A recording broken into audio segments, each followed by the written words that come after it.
하나님의 말씀은 열왕기상 22장 24절에서 28절의 말씀입니다.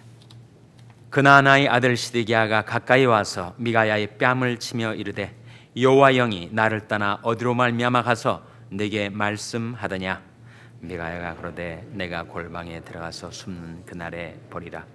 이스라엘 왕이 가로되 미가야를 잡아 부윤 아몬과 왕자 요아스에게로 끌고 돌아가서 말하기를 왕의 말씀이 이놈을 옥에 가두고 내가 평안히 돌아올 때까지 고생의 떡과 고생의 물로 먹이라 하라. 다 같이 읽으시겠습니다. 미가야가 가로되 왕이 참으로 평안히 돌아오게 될진데 여호와께서 나로 말씀하지 아니하셨으리이다.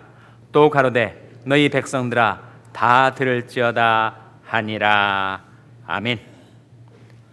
할렐루야. 서로의 평강의 복을 기원하는 마음으로 샬롬 인사 나누시기 바랍니다. 샬롬. 샬롬. 오늘도 수요 새벽 기도에 잘 나오셨습니다. 교회와 교회학교 이웃을 위한 중보 기도 모임이 6시 50분부터 중보 기도실에서 이어집니다. 오늘은 수요 예배가 있는 날. 여러분 수요 예배 나오시면 찬송을 많이 부르죠. 그런 찬송을 하다 보면 회개하게 됩니다. 찬송을 하다 보면 간구 드리게 되죠. 찬송 가사를 통해서 하나님 앞에 기도하게 된다 하는 거죠. 또 찬송을 하다 보면 하나님께 감사드리고 영광을 돌리게 되니 이 일석몇조예요. 일석삼조입니다. 찬송 부르면서 회개도 하고 기도도 하고 감사도 드리고. 여러분 찬송 부르기를 즐겨하신 분들은 수요예배에 나오시기를 바랍니다. 오늘 본 말씀해 보시면 시드기야라는 선지자가 미가야라는 선지자의 뺨을 칩니다. 그리고 아방은 이놈을 옥에 가두어두라. 내가 전쟁에 가서 대성을 거두고 돌아올 때 그때까지 이놈을 옥에 가두라. 이놈이 누구예요? 미가야 선지자입니다. 자, 시드기야와 미가야 두 선지자, 누가 참 선지자고 누가 거짓 선지자입니까? 시드기야가 거짓 선지자죠. 미가야가 참 선지자입니다. 그런데 거짓 선지자인 시드기야가 참 선지자인 미가야의 뺨을 쳐대면서 아니 아방이 이제 전쟁에 나가면 승리할 텐데 네가 왜 아방이 죽겠다고 말을 하느냐. 그때 미가야가 네가 나중에 이스라엘이 전쟁에 대패를 해서 네가 네 목숨 살리려고 골방에 들어갈 때 네가 그걸 알게 될 거다. 그리고 아방은 이 미가야를 이놈을 옥에 가두라 라고 했을 때 그때 정말 왕이 전쟁에 나가서 죽지 않고 살아 평안히 돌아오게 된다면 하나님이 나를 통해서 말씀하신 것이 아닐 것입니다. 그 말은 뭐예요? 그 뜻은 뭐예요? 내가 하나님의 말씀을 받아 예언한 것이라면 당신은 결단코 평안히 돌아오지 못하고 전쟁에 나간 이 상태로 죽게 되고 말 것이요. 그렇게 말을 하는 거예요. 오늘 본 말씀 24절에 보시면 그나아나의 아들 시드기야가 가까이 와서 미가야의 뺨을 치며 이르되 여호와의 영이 나를 떠나 어디로 말미암아 가서 내게 말씀하더냐. 내가 여호와의 영을 받아 말씀했는데 언제 나도 모르는 사이에 여호와의 영이 나를 떠나서 어디를 경유해서 너한테 가서 너를 통해서 말씀하더냐. 그렇게 미가야를 지금 군박을 한 겁니다. 그때 미가야가 가로되 네가 골방에 들어가서 숨는 그날에 보리라. 이스라엘 왕은 미가야를 잡아서 이렇게 말합니다. 17절에 말하기를 왕의 말씀이 이놈을 옥에 가두고 내가 평안히 돌아올 때까지 고생의 떡과 고생의 물로 먹이라 하라. 그때 미가야가 했던 말이 28절에 나오죠. 28절 말씀 같이 읽겠습니다. 시작. 미가야가 가로되 왕이 참으로 평안히 돌아오시게 될진데 여호와께서 나로 말씀하지 아니하셨으리이다. 또 가로되 너희 백성들아 다 들을지어다 하니라. 미가야가 왕 앞에 했던 말을 왕뿐만 아니라 이스라엘 백성이 다 들으라 라고 미가 선지자가 담대하게 말을 한 것입니다. 사실 이 정도 되면 많이 위축이 돼가지고 마음이 쫄아서 미가야가 지금 이제 죄수처럼 감옥에 갇히게 될 형편인데 어떻게 이렇게 말할 수가 있겠어요? 그것이 바로 선지자가 가졌던 용기였습니다. 목숨 걸고 말씀 증거하는 거죠. 아방 앞에 대들듯이 온 백성을 향하여 호통을 치듯이 내가 만일 하나님의 말씀을 받아 예언한 것이 아니었다면 왕이 평안히 돌아올 것이고, 만일 왕이 전쟁에 나가서 내 말대로 죽으면 하나님이 나를 통하여 말씀하신 것인 줄로 알라. 그렇게 지금 미가야가 담대하게 하나님의 말씀을 선포한 것입니다. 이제 곧바로 전쟁이 벌어져서 아합이 어떻게 됩니까? 아합이 평안히 돌아오게 되든가요? 아합이 그 전쟁에 나가서 죽습니다. 시드기야로 대표되는 거짓 선지자, 미가야로 대표되는 참 선지자. 성경에는 선지자들이 나오지만 거짓 선지자들, false prophets, 거짓 선지자들도 많이 나와요. 문제는 여기에 한 선지자가 있는데 이 선지자가 참 선지자인지 거짓 선지자인지 어떻게 분별할 수가 있는가? 또 한 선지자를 통하여 말씀이 지금 나오고 있는데, 예언이 지금 나오고 있는데 이 예언이 참 예언인지 거짓 예언인지 어떻게 분별할 수가 있는가? 이게 정말 사활이 걸린 중대한 문제 아닙니까? 그 예언의 분별을 어떻게 할 수 있는가? 그것이 우리의 과제입니다. 근데 두 가지 예언을 분별하는 방법이 있어요. 물론 성경이 우리에게 가르쳐준 방법이죠. 지금 여기에 선지자라고 하는 사람이 말씀을 지금 예언을 할 때 그 예언이 참 예언인지 거짓 예언인지를 어떻게 분별할 수 있는가? 두 가지 기준이 있다는 거예요. 첫째 기준은 뭡니까? 첫째 기준은 그 예언이 성경 말씀에 맞는지 안 맞는지, 성경 말씀에 부합되는지 그렇지 않은지 그걸 보고 알라. 이사야 8장 20절에 나온 말씀 아닙니까? 마땅히 율법과 증거의 말씀을 좇을지니. 만일 그 예언이 말씀에 맞질 않으면 그건 거짓 예언이라는 거죠. 아무리 그럴듯해 보이고 아무리 실현될 공산이 있어 보여도 성경 말씀에 어긋난 예언은 그것은 거짓 예언이죠. 첫 번째 기준, 예언 분별의 첫 번째 기준은 우리 영도 못 보고 그 예언도 지금 알 수 없을 때 그 말씀, 마땅히 율법과 증거의 말씀을 좇을지니 성경 말씀이 진리 기준에 비추어 보라. 의는 나라를 영화롭게 하고 죄는 백성을 욕되게 하느니라. 지금 아합이 바알 숭배, 우상 숭배에 빠져가지고 백성들을 다 우상 숭배의 죄악에 이끌어 들였는데 그 나라가 잘 될 수가 있어요? 그 왕이 잘 될 수가 있습니까? 의는 나라를 영화롭게 하고 죄는 백성을 욕되게 하느니라. 근데 시드기야가 나서가지고 잘 될 것이다, 대승을 거둘 것이다, 이게 다 거짓말이지. 말씀에 비추어봐서 그 예언의 진위성을, 그것이 참인지 거짓인지를 분별할 수가 있다 하는 거예요. 두 번째 기준이 있습니다. 우리가 영을 눈으로 보지 못하고 그 말씀, 그 예언이 정말 참 예언인지 거짓 예언인지를 알 수 없을 때 그것을 분별할 수 있는 기준, 분별할 수 있는 방법이 있는데 그것이 뭐예요? 그것이 바로 그 예언에 증언이 있는가, 성취가 있는가, 그걸 보라는 거예요.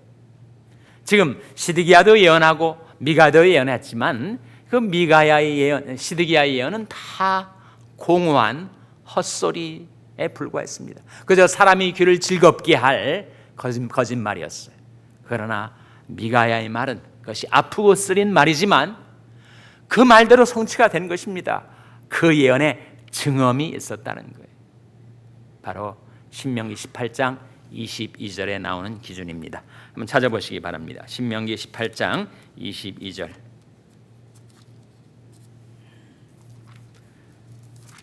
신명기 18장 22절은 구약성경 291면이죠. 신명기 18장 22절 말씀 우리 찾아서 한번 같이 읽겠습니다. 찾으셨어요? 자, 구약성경 291면 신명기 18장 22절 말씀 같이 읽겠습니다. 시작. 만일 선자가 있어서 여호와의 이름으로 말한 일에 증언도 없고 성취함도 없으면 이는 여호와의 말씀하신 것이 아니요 그 선자가 방자히 한 말이니 너는 그를 두려워 말지니라. 여기 만일 선자가 있는데 그러니까 여호와의 이름으로 말한다는 거예요. 자기가 또한 자칭 여호와의 선자라고 하면서 내가 여호와의 이름으로 예언을 한다라고 할 때 그 하는 말에 증언도 없고 성취함도 없다면 그것은 여호와의 말씀하신 것이 아니고 그 선자가 방자하게 자기 생각, 자기 육신적인 그런 추측과 예상 이런 것을 말한 것이니 그가 한 말을 결코 두려워하지 말라. 그래서 예언을 분별할 때, 예언의 진실성을 분별할 때 두 기준이 있으니 첫째는 성경 말씀에 맞는가 맞지 아니하는가, 둘째는 그 예언에 증언과 성취가 있는가 그렇지 않은가 그걸 보라는 거예요. 선자가 예언을 해놓고 내가 실수했어, 이거 잘못 말한 거야, 그렇지만 나는 하나님의 선자가 맞아, 그렇게 말한다면 그것은 자기의 심각한 책임을 깨닫지 못하는 처사다 하는 거예요. 그런 일이 반복되어 나타나는 선자가 있다면 그는 죽음의 심판을 경고받고 있습니다. 20절에 나온 말씀이죠. 같은 신명기 18장을 좀 펴두시고요. 신명기 18장 20절에 이런 말씀이 나옵니다. 내가 구하라고 명하지 아니한 말을 어떤 선자가 만일 방자히 내 이름으로 구하든지 다른 신들의 이름으로 말하면, 그러니까 하나님이 하신 말씀도 아닌데 자기가 임의로 자의로 방자하게 하나님의 이름을 걸고 말을 했든지 또 바알신이나 아세라신이나 다른 신들의 이름으로 말하면 그 선자는 어떻게 된다고요? 그 선자는 죽임을 당하리라 하셨느니라. 21절에 네가 혹시 심중에 이르기를 그 말이 여호와의 이르신 말씀인지 우리가 어떻게 알리요? 우리가 하는 질문 아니에요? 어떻게 분별할 수 있습니까? 그 분별의 기준을 오늘 우리에게 일러주시고 있는 것입니다. 그래서 400명이나 시드기야 편에 있었지만 다 그것은 거짓 선자들이었고 홀로 미가야 혼자 있었지만 미가야가 참 선지자였음을 그 이후의 사건의 전개를 통해서 증언과 성취로 분별할 수가 있다. 그러니까 예언을 분별하는 데는 먼저 성경 말씀에 비추어 봐야 하고 그 다음에 그 증언과 성취를 봐야 하니 시간이 좀 경과돼야 됩니다. 시간이 테스트가 필요한 거죠. 시간이 지났는데 아무런 성취가 없다면 그것은 하나님이 하신 말씀일 수가 없다. 왜 그렇습니까? 하나님의 말씀은 반드시 성취가 있기 때문에, 하나님의 말씀에는 형통함이 있기 때문에 하나님께서 말씀하시기를 내 입에서 나오는 말도 헛되이 내게로 돌아오지 아니하고 나의 뜻을 이루며 나의 명하여 보낸 일에 형통하리라. 하나님의 말씀, 진정 하나님이 입에서 나온 말씀이라면 그 말씀은 반드시 그 하나님의 뜻을 형통케 하고 성취하고야 말기 때문에 좀 더 보시면 신명기 18장 15절에 이런 말씀이 나옵니다. 신명기 18장 15절 말씀 같이 읽겠습니다. 시작. 내 하나님 여호와께서 너희 중 내 형제 중에서 나와 같은 선지자 하나를 너를 위하여 일으키시리니 너희는 그를 들을지니라. 지금 하나님께서 모세한테 하시는 말씀인데, 내 하나님 여호와께서 너희 중 내 형제 중에서 나와 같은 선지자 하나를 너를 위하여 일으킬 것이다. 하나님께 받은 말씀을 이제 모세가 이스라엘 백성에게 전하면서 나와 같은, 즉 모세와 같은 선지자 하나를 하나님께서 일으키시게 될 건데 너희는 그를 들을지니라 라고 말씀했었던 이 the prophet, 누구를 가리키죠? 누구를 가리킵니까? 장차 오실 메시아, 우리 주 예수 그리스도를 가리키는 거예요. 그래서 하나님께서 앞으로 모세처럼, 모세가 이스라엘 백성을 애굽에서 구출해낸 것처럼 인류를 죄악에서 구출해내실 메시아가 출현하게 될 텐데 너희는 그를 들을지니라. 여러분, 이 말씀 너희는 그를 들을지니라, 이 말씀이 신약 성경에 똑같이 한번 반복이 됩니다. 언제 나오죠?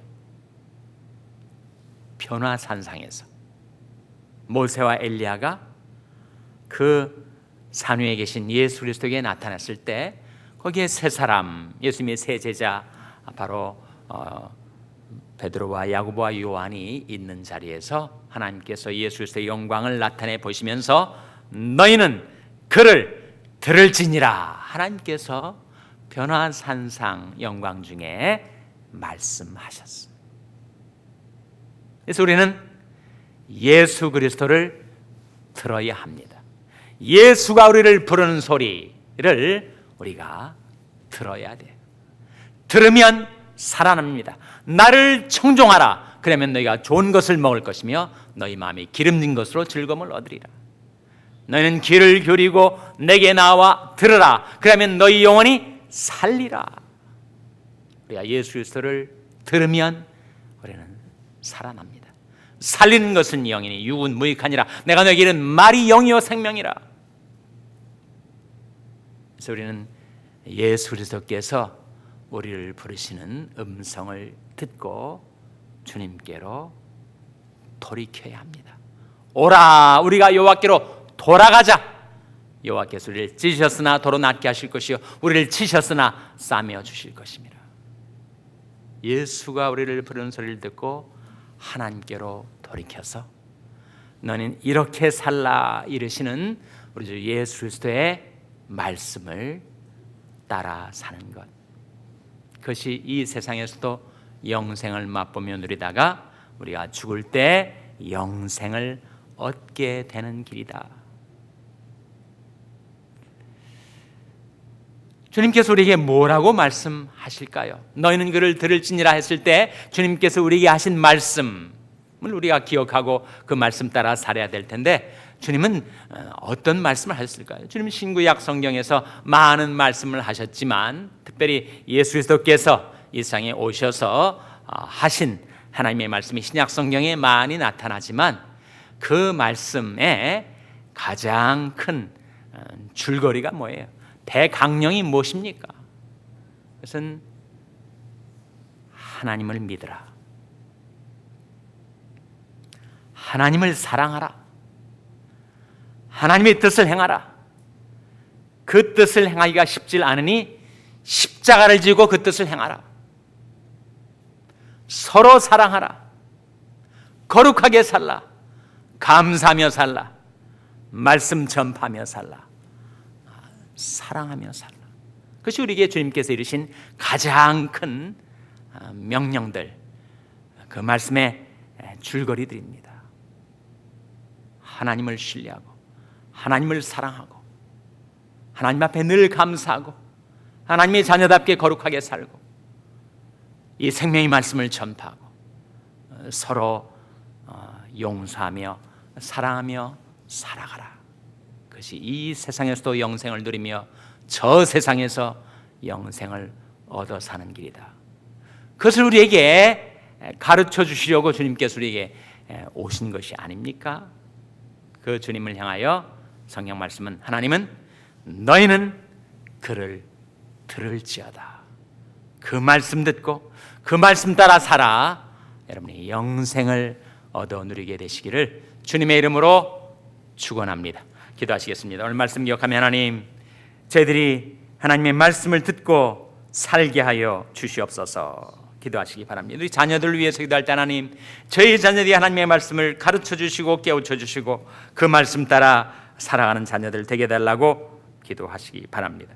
병상에 내간 지체들 위해서 기도해 주시기를 바랍니다. 주님의 글과 권능의 손으로 안수해 주시고 고쳐달라고 기도해 주시기 바랍니다. 우리 샬롬교회를 위해서 기도할 때 하나님, 저희 샬롬교회 하나님의 말씀을 듣고 우리 주님의 명령을 따라 행하는 교회가 되게 해달라고 기도해 주시기 바랍니다. 여러분의 생업을 위해서 기도하시고 말라위 김용진 선교사님을 위해서 기도해 주시기 바랍니다. 하나님이 아침 하나님 앞에 나온 저들을 성령으로 충만케 하여 주시옵소서. 이런 제목들로 우리 합심해서 기도하겠습니다.